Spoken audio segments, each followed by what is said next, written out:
Windsor has stood through more than 40 reigns. Over 1,000 years, members of the royal family have been born, wed, and buried here. No monarch has been more devoted to the castle than the Queen. Windsor is the fixed point in her year. Just as the castle offers security and familiarity, so does Windsor's extraordinary calendar of events. From the sacred... Good luck to her. I hope she finishes second. We're racing.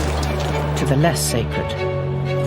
For the first time, cameras have been allowed to follow all the Windsor seasons, the time-honoured public ceremonies. Sun beating on your head, sweating, really hard. Forecast snow. And the private family occasions. It's quite a large group, isn't it? We are a bit lost. Yes, we are a little bit lost. Beyond the tourist trail and the public gaze, the Windsor calendar also governs the lives of those who live and work here, the people who make it all happen. OK, come on, Phil, we haven't got time. There you are. This is the place the House of Windsor calls home, and these are the rituals and events which form the framework of the royal year.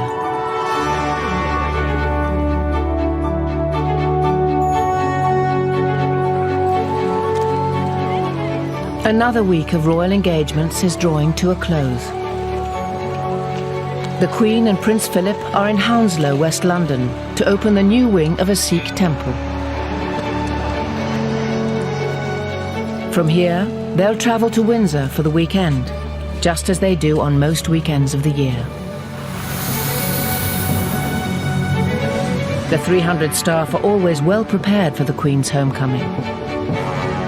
Just got to check it out so there's no rips in it. As ever, Flagman Tony Martin is ready to herald her arrival. It's an interesting job, and there's not a lot of people can say they're the flagman for Her Majesty. I met the Queen when we got our Christmas presents, and I actually tell her, she said, "Oh, you're the flagman, are you?" So she knows who I am. Some of the conditions have been really bad. Force 10 gales, rain, snow, ice, get all the weathers. Whatever the weather, Tony will stay at his post until the Queen is through the gates. Hello there, it's Tony again, down the flag. Any updates? All right.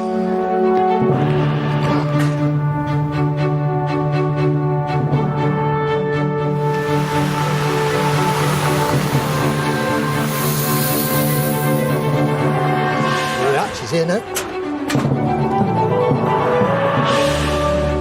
This is, above all, a living castle, not a museum. Through childhood, war, and more than half a century on the throne, the Queen has always found Windsor to be a constant through changing times. That is why this is her favourite home.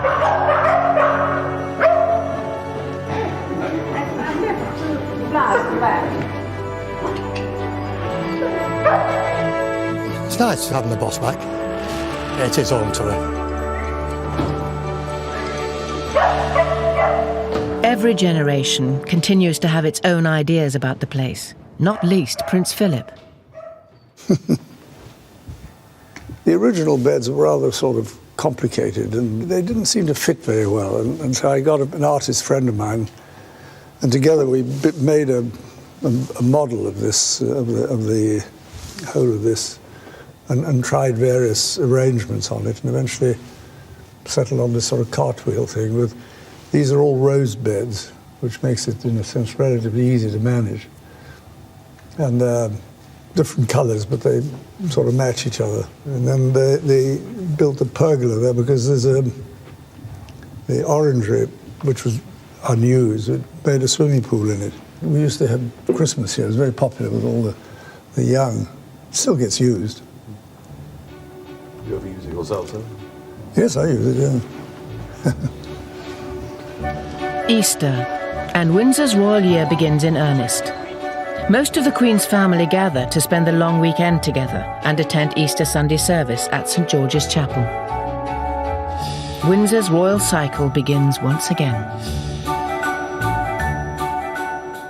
In our early years, the whole of the year was dominated by school holidays.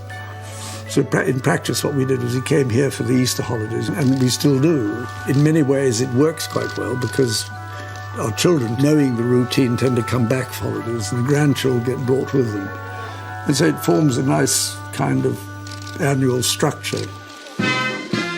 For the next few weeks, by tradition, the Queen will conduct all her daily official engagements not from London, but from Windsor, during what is known as Easter Court. Today, the light cavalry are on parade in Windsor Great Park to receive a royal warrant from their Captain General. Windsor and the horse are inseparable. It's here at Windsor that the Queen trains and keeps the horses which she and her family ride. And 1, 2, 3. Terry Pendry, the stud groom, is in charge of all the Queen's horses at the castle. When she's down here with her horses, she is probably at a more relaxed state. And we, as her staff, must never forget that she is the Queen. And the right terminology is Your Majesty, and that's how we greet her in the mornings. Good morning, Your Majesty. Thereafter we call her Mom. Whenever the Queen rides here, Terry is never far from her side. Nothing goes on in his world without it reaching the highest level in the land. Right through to conception, right through to retirement, Her Majesty knows every single one of her horses and ponies. Not only does she know her parents, but their grandparents and their great-great-grandparents. And she leaves no stone unturned. She names all her own horses and ponies herself and takes a great deal of interest in every single one of them. By early June, the Windsor seasons are moving on. No castle ritual is more colourful or ancient than Garter Day. The castle must be at its decorative best. It was at Windsor in 1348 that Edward III appointed 24 of his most trusted supporters to be Knights of the Garter, so named after the blue ribbon which went with the honour. Monarchs have been appointing Garter Knights, never more than 24 at any time, ever since. To this day, every knight or lady of the Garter in history is recorded by a coat of arms in Windsor's greatest chamber, St George's Hall. And every Garter Day, the Queen and her own 24 hand-picked knights will take part in a velvet-robed procession.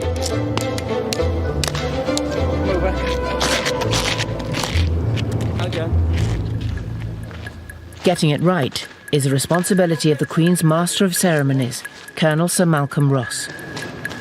Right, gentlemen, the Queen is coming down the stairs. The Garter Knights are in the hall. He is a firm believer in the wisdom of rehearsal. There is no book which tells me how to arrange anything. I wish there was, and perhaps I shall write one when I leave here. Present! My role on Garter Day really is the procession from the top of the hill, Windsor Castle, down through the lower ward to St George's Chapel. 3 carriages represented by 1 car. A magnificent and very ancient procession, full of really the most distinguished people in the country, one way and another. There you are. Not everyone can attend rehearsals, so castle staff take the place of any key absentees. You did this last year, didn't you? No, I haven't done it for about... I was Queen last year. Deborah last year. You did it last year. Oh, yeah. Duke of Kent, Prince of Wales, Duke of Gloucester in the middle. Right.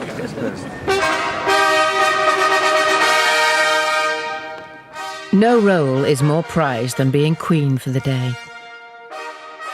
This year, the honour goes to Chapter Secretary Letty Jones, soon to retire after 30 years' service. When you are singing the national anthem, if you don't by now know the second verse, then please learn it. So, royal family, you could move, please, away. You've gone back for tea now, Letty. Yes. So we've got the carriages that have come up. There'll be a number of black Daimlers. While Sir Malcolm must ensure that the Garter procession is faultless, Garrison Sergeant Major Billy Mott is responsible for those who will guard Keep it. going. Go into the engine court. We'll be in there in a minute. We've got something in the region of 30 officers and 340 men. And that's with all contingents that are involved in the Garter service. That's a large number of men that may well not be 100% clear of what's required. OK, come on, drill shot, we haven't got time.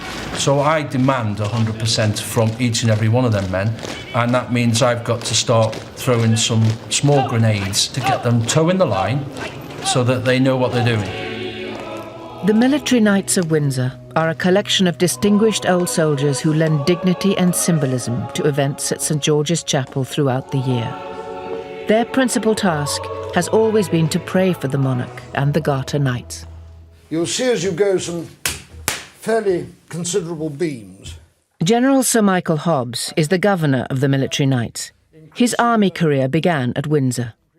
My first job was as a sentry just outside Henry VIII Gate. In those days, the sentries were outside the gates. And little boys used to come along and place matches, you know, in between your fingers and then set light to them to see if you moved. So it was tough. The Military Knights live inside the castle walls in a terrace of narrow houses with as many flights of stairs as rooms. Up a series of hardwood log stairs, as it were. It's hardly ideal accommodation for retired officers, some in their 80s. When someone rings the doorbell and says, "Can you come and see me?" it is 79 steps down before I actually get to them. And worse still, if they then want to go to the office, it's another 79 steps up. Garter Day dawns. It's a spectacle which always draws huge crowds, even if it means a long wait in arduous heat.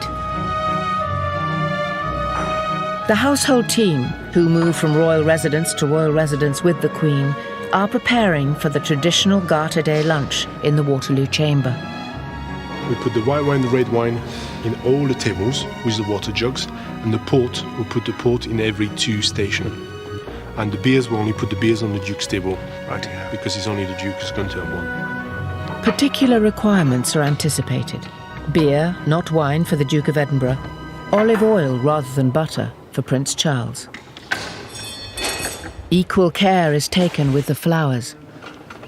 Garter table, approximately about 19 displays are on that table, the little ones and the big ones. Garter's always the same time, so you really have to go with the flowers that are available. And as we're in the middle of, as I said, English summer flowers, that's the epitome of it. Afternoon, it's now striking 12 o'clock on the dot. The Order of the Garter is the senior British Order of Chivalry, and I suppose, therefore, is the senior Order of Chivalry in the world. You've lost your husband already? Where have you lost your husband? Good to see you. There he is, here he comes. The conqueror of Everest, Sir Edmund Hillary, ascends the grand staircase. Good morning, Sir Edmund, how are you? Very nice to see you again. Would you like to sign the book while we've got you spare for a moment? The Garter Knights are former politicians, national heroes, and long-serving representatives of the Crown. No one forgets the origins of the order. There's an enormous amount of tradition in it, and I think it's a great mistake to just deride tradition. I think tradition is quite important in a country, and of course, personally, it's a great honour because it's the Queen's own decision. It isn't like the honours list, which is done by the government and so on. It's but the Queen's own personal thing, so it's a great compliment. The Garter robes are brought out of storage. Each knight will process in a velvet mantle and cap with an intricate arrangement of heraldic emblems. Barely visible will be the garter itself, worn below the left knee, and inscribed with the motto, Honi soit qui mal y pense, shame on him who thinks evil of it. Jeremy Bagwell Purefoy prepares the regalia. They're Garter colours, most of which have just been valued at about £250,000 each. That is the badge of the Order of the Garter, which is St George, and is actually known as the Greater George. And this one's the Duke of Abercorn's, and that's actually the oldest one we've got, about 350 years old. The last batch to be made was made about 100 years ago. They made 5. In the lower part of the castle, the other band of knights are making sure their kit is faultless. Right, are you ready to put this on? Absolutely. Have you got your bonnet is here, is it? Bonnet is there, yeah. The military knights will lead the procession. On a hot day such as Garter Day, the middle of June, it can be very, very uncomfortable. We're in the uniform, I think, somewhere between an hour and a half, 2 hours. You're all right, Peter. Stand still. Stand still. Okay. Then I'll adjust. One of the older military knights is Major Peter Bolton. He fought in Special Forces units across Europe in the Second World War. Okay. Yep. Smart as a button stick. Okay, I was going up in Garter, last Garter, coming up the hill there, jam-packed with people. Absolutely. And I was trying to find my way through. And I said, I'm an old veteran, medals are getting me down. And they parted after this. Everyone is seated punctually in the Waterloo chamber. The Queen does not like long lunches. Because the guests are usually the same, the Garter seating plan is rotated so that no one sits next to the same person more than once every 10 years. The 500 yards are taken at a slow pace, in deference not just to old age and the temperature, but the public's desire to get a good view of everything and everyone. Garter Day is not mere pageantry. It goes to the heart of the English identity. When he founded the Order of the Garter here, Edward III chose St. George as its patron saint and renamed the chapel St. George's. It was for this reason that St. George went on to be adopted as patron saint of England, his red cross its flag. Windsor, Garter, England, St. George, all bound up in this one occasion. Another ritual in the royal cycle has been observed. 6.5 centuries after its foundation, the Order of the Garter has been honoured for another year. It's a nice piece of pageantry, which I think a lot of people enjoy. It looks, I mean, rationally, it's lunatic, but I mean, in practice, everybody enjoys it, I think. In 1711, Queen Anne established racing on the heath at Ascot, a village on the other side of Windsor Great Park. Nearly 3 centuries on, the 5 days of Royal Ascot attract well over 300,000 people each year.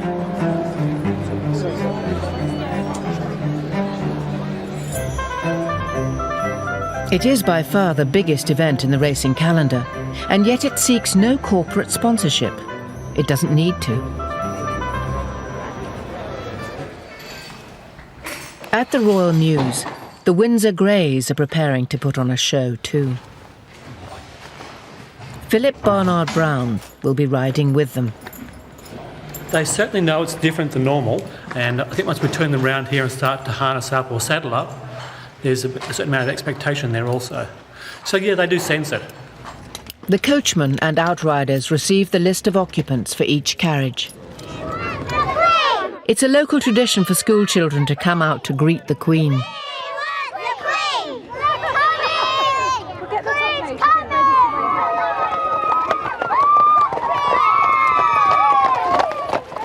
The carriages are filled with the royal family and the Queen's house guests, many of whom are staying for the entire week. The racing gives all the guests something to do, because you know what it's like if you have a weekend or a week. People, if they wander about, nothing to do, they become a nuisance. But that is a very, it forms the kind of bones on which the whole of the rest of the entertainment takes place. Now that the Queen is on the course, the day can really begin. The Windsor Greys arrive home. It's been a long day for all those at the Royal Mews. It's a 9-mile ride each way. We've done it in just over 4.5 hours today. Yeah, it's hard work. We all sleep well in the evenings this week. He's yawning, he's tired. Was that hard work, mate? Was that hard work? Another day. And for the Queen, the most exciting of the entire meeting. She has a runner in the 420. Having taken one last look at promotion, the Queen returns to the royal box.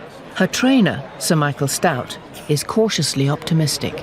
You know, we feel he's got a good chance here. Our slight concern is the ground, but she's well aware of that. You know, the Queen is a breeder. She's got a wonderful database of all her families, and she knows the score. He won on sort of good to soft ground last time and really enjoyed it. Does it put you under any pressure? Do you feel a little more nervous than you would at any other race course? Well, we've done our best, and obviously it means so much, not just to her, but everyone else, that yes, it makes you a little bit more edgy, to be honest. Towards the turn now, and out in front is Tuning Fork on the inside of Yolandi. They're still falling in front of Redfort, followed now by Promotion. Promotion on the outside moves up. Redfort though has taken the lead. Redfort has gone for home now. Promotion coming under pressure, followed by Blythe Knight, and further back is Bone Crusher, but Redfort has skipped away. Second is Promotion. The gamble was foiled. Not quite the happy ending the crowd had hoped for. And how will Her Majesty have regarded that? I watched the race with her. Oh, totally realistic. She knew when they turned in we weren't going to win, but she was satisfied with the performance. Yeah. Duties! Turn! Stand! Easy! More sober rituals are being played out by the resident garrison who guard the Queen and her castle. By the left! Quick, march! For the next few weeks, it's the turn of the Irish Guards, recently returned from Iraq. I chose the Irish Guards because I come from Ireland and because I've had family in them. It's something that I wanted to do since I was 16 years old when I was at school, rowing on the river, and I had this idea that, I think the first thing was that I always thought you'd be fit if you stayed in the army. Captain Alex Cosby attended school just down the road from here, at Eton. Another local recruit from nearby Slough is Guardsman Mark Hansen.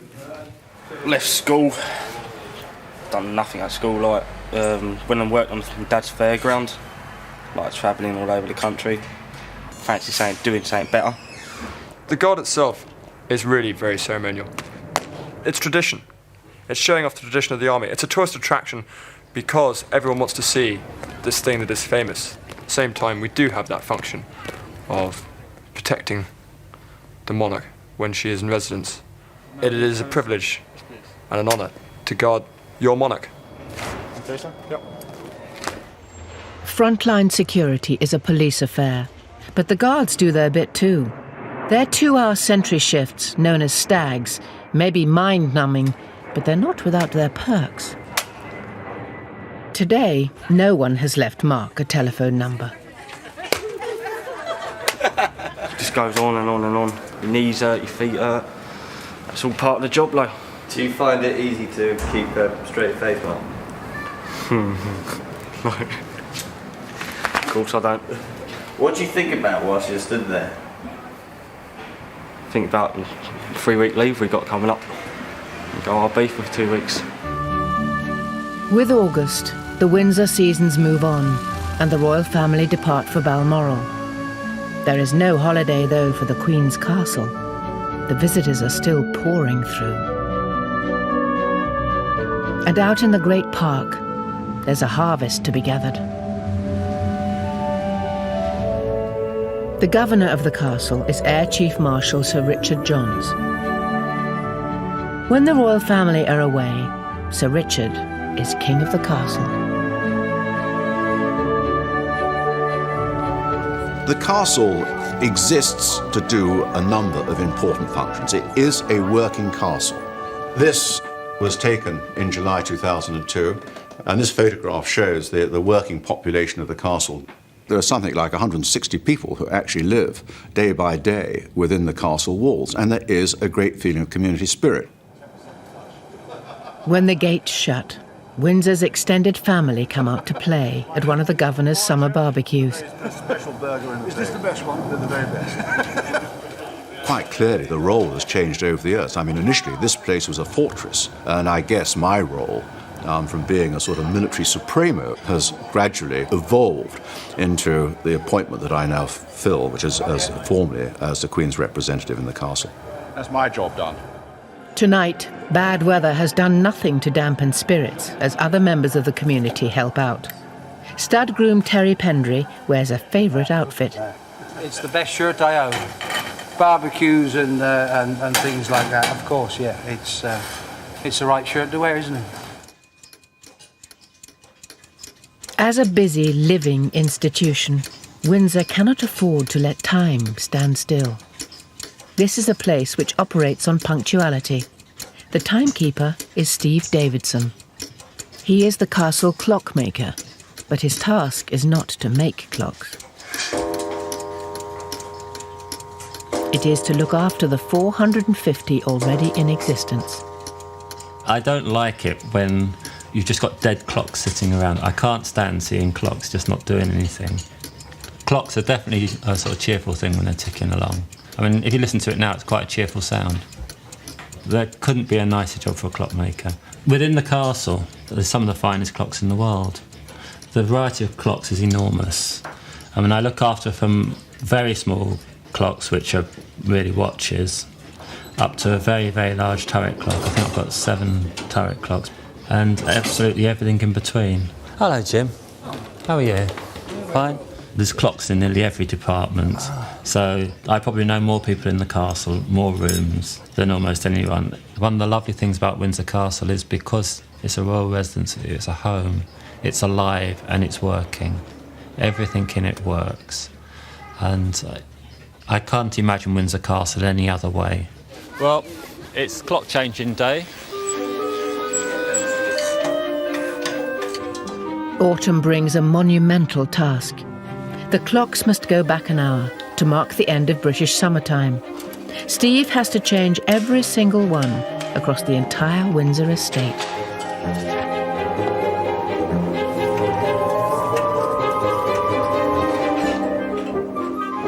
These clocks don't just play tunes, they've inspired them. Inside here is a fantastic organ clock. It's made in 1734. Plays 10 pieces by Handel, 6 of them he arranged for the clock. We're now still in property services. We are a bit lost. Yes, we are a little bit lost. You memorise a route, you memorise a clock, but if you make one little mistake on that, then you're completely lost. Oh, that's an awful mess, that one. Look at the state of that. I can't always remember where this lot are. The Round Tower is the castle's inner sanctum, the last bastion in the event of a siege. This is the home to the Royal Archives, where successive monarchs have deposited their personal memories, their diaries, and their secrets. What arrives here today will be studied by historians long into the future. In the photographic department, curator Francis Diamond is preparing to start work on a gargantuan project. The 40,000 photographs belonging to the late Queen Mother have arrived and require cataloguing. Riding at Windsor is something that many generations of the royal family have enjoyed. And this one is called Royal Champion. And it shows the Queen Mother with her horses. During the war, the princesses and the King and Queen spent time at Windsor. And this album, it gives a very pleasant picture of how they spent some of their time. It was certainly a favourite place, I believe, for the Queen and Princess Margaret, because they'd spent such a lot of time here as children. And you see corgis, they had corgis in those days as well. And Princess Elizabeth indoors. During the war, the Queen even starred in her own pantomimes here. Here is the programme of Aladdin, which was performed in 1943 in the Waterloo Chamber. This comes from the Royal Archives, this document. And you can see that the part of Aladdin was taken by Princess Elizabeth, and the Princess Roxana was Princess Margaret. Here's Princess Elizabeth and Princess Margaret in costume. Royal children for a long time have taken part in little scenes and plays and tableaux. Queen Victoria's children did this. I believe George III's children did too, actually. And I think acting was quite a popular pastime. In fact, when you think about it, it's quite good for a royal child to be trained to wear their best clothes, smart clothes, and to appear in front of a crowd of people. It might help them in later life. Steve's timekeeping odyssey has taken him out to Prince Consort Farm. Cows must be milked on time, even if their clock has not changed since the days of Prince Albert. So to get this on time, we've got to go through a full 23 hours. It now thinks it's 9 o'clock in the morning.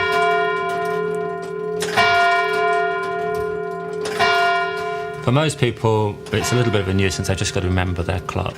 For me, it's a big nuisance. It takes me around about 16 hours to change all the clocks, and I work through the weekend. Well, this is all part of the castle. I tend to think of the home park as almost like the garden. Pulling over here. OK, Natalie, thank you very much. Like clockwork, the public parts of the castle are closed at 5. Steve is still trying to turn back time as darkness falls. This is one of my favourite parts of the castle. All the clocks in the kitchens are left purposely 5 minutes fast. The punctuality in the royal household is important. When you've got, especially if you've got, say, a state visit or you have major functions going on, everything has to work like clockwork. And it's quite difficult when you're relying on clocks which are 200-300 years old.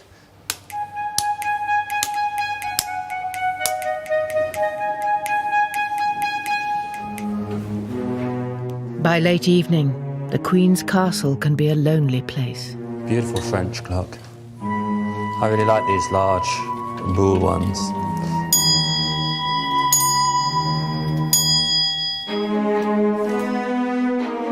On one occasion here, I couldn't find the light switches, and I could definitely hear footsteps. I don't know if it was my overactive imagination, but I didn't feel very alone. It's the same time of year, and I stood there putting the clock forward. They look like light switches. I usually do this part of the castle in daylight.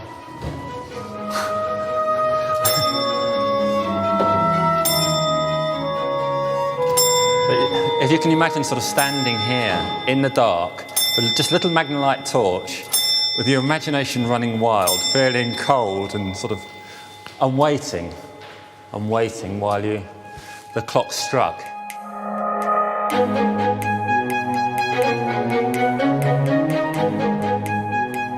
I normally work through, when I'm doing this, I normally work through to about 11:30. Aha, the light. There you are, the great clock. This is the main turret clock for the quadrangle.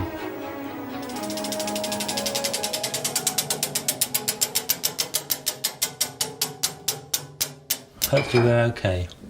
There we go. If not, I'll spot it in the morning. After 2 days and nights, Steve has Windsor back on the right time. Until, of course, it's time for the clocks to go forward again. Autumn dawn. Stud groom Terry Pendry always likes to beat the overnight Heathrow air traffic to the tranquility of the park. Beautiful morning, the sun's just starting to rise. I've had probably about another 10 minutes. Often this time of the morning you hear the dawn chorus. Depends which way the wind's blowing, but the dawn chorus this morning are the Branson birds and the British Airways migrating in from the Americas. This is the largest lived-in castle in the world. The rest of the world come in on those tin cans to see what we've got here, you know. Tradition and history. If you're on a horse like this first thing in the morning, while you're in church every day of the year, I mean, I've got Her Majesty's trees, they're my cathedral. I've got the best stained glass window in the world. It's right above me. There we go. This is a special little corner of the Great Park, or should I say Home Park. There's only 3 horses buried here. The first one we're looking at is dear old Sanction. We lost him in the Golden Jubilee year. I think he read Her Majesty's mind. He literally, whatever the Queen wanted to do, he almost instinctively knew. He was a very, very dear, special old horse. There are just days before the Queen's return from Balmoral. Terry ensures that the 4-legged staff are ready. This coming weekend she'll be back, so yep, everything's tidied up, horses are prepared, ponies are prepared, ready for her when she arrives here on Friday. All year long, whatever the season, Windsor's part-time team of bell ringers must mark important royal dates. We hear that they appreciate our efforts, but they don't often come to see us actually ring, but they are around. Although it can sometimes be hard to remember some of them. We're ringing for one of the royal birthdays. Which one is it, Harry? Prince? We're ringing for Prince Henry. It's Prince Harry, isn't he? No, his real name is Prince Henry. Oh, yeah. Drop 2. Trouble going. Gone.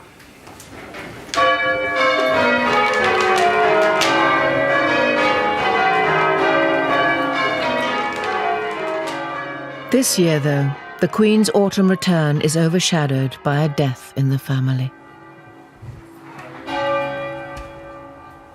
Princess Alice of Gloucester, the Queen's aunt, has died at the age of 102. She was the longest living member of the family in history. Windsor Castle Guard. On the eve of her burial, she returns to the family fold.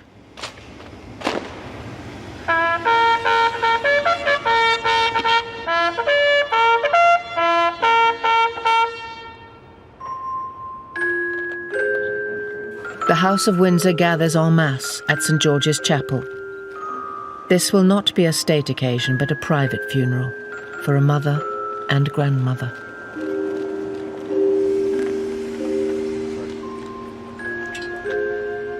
She was a favourite aunt of the Queen.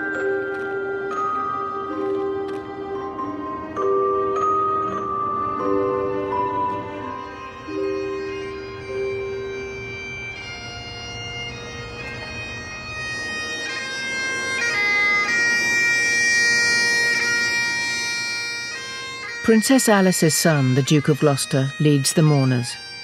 A bearer party from the King's own Scottish borderers carry their former Colonel-in-Chief.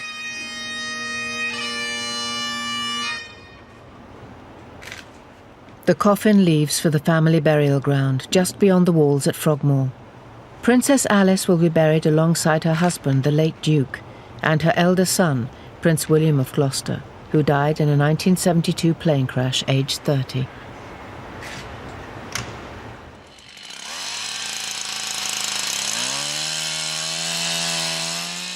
December in the Great Park. It is time to gather the great Christmas tree. This one will take pride of place in the state apartments.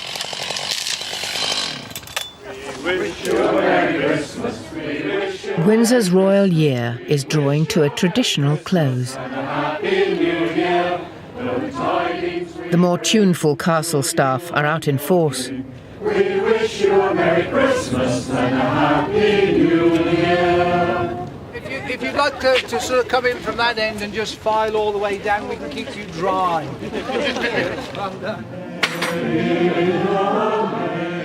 The carol singers know just what to sing as they arrive at the stables to greet the Queen's horses.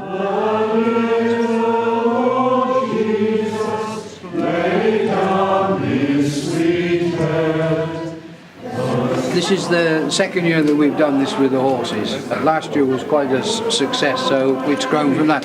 I actually think they enjoy it. They love company.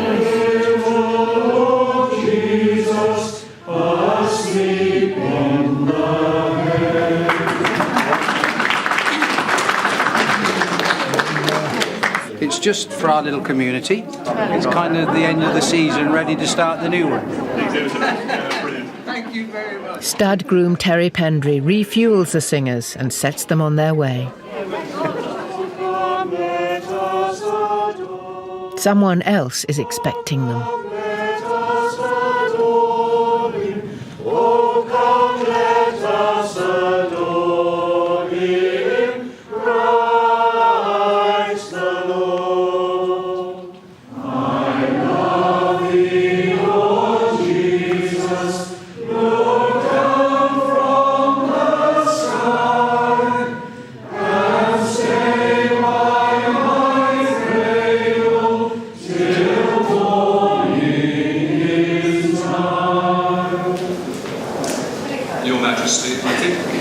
It might just be possible that you will have heard better quality music here, but you won't have heard any with more affection.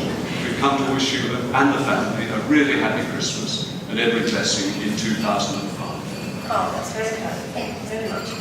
Well, now, would you like something to warm the throat? Might help. Actually, I thought that last time I had some general effect on the weather. I don't know whether you've seen the weather forecast snow. It's quite a large group, isn't it? Very good. This is another ritual, another of life's anchors for the Queen and her castle. It makes a great difference to the way in which Windsor evolves if you've got people living in it as occupiers, because there's a coherent community kind of sensation. So it makes a very, I think, organic system.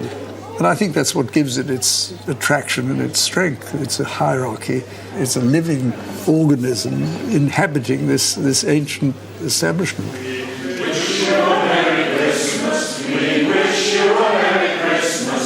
We wish you a Merry Christmas and a Happy New Year. Thank you very much.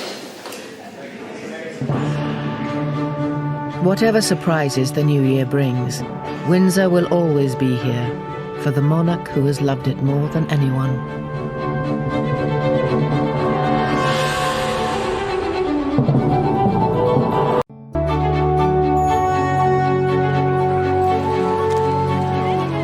Another week of royal engagements is drawing to a close. The Queen and Prince Philip are in Hounslow, West London, to open the new wing of a Sikh temple.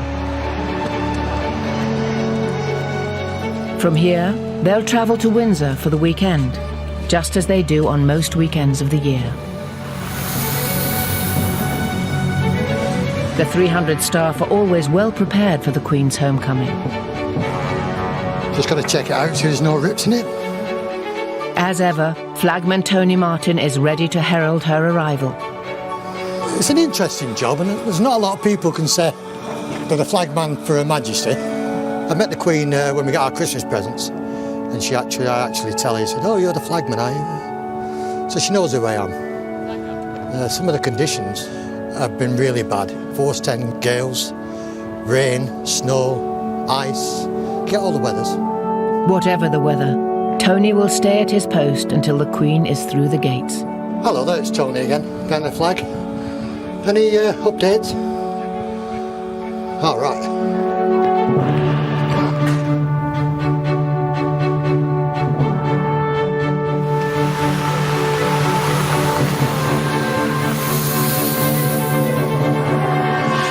She's here now. This is, above all, a living castle, not a museum. Through childhood, war, and more than half a century on the throne, the Queen has always found Windsor to be a constant through changing times. That is why this is her favourite home.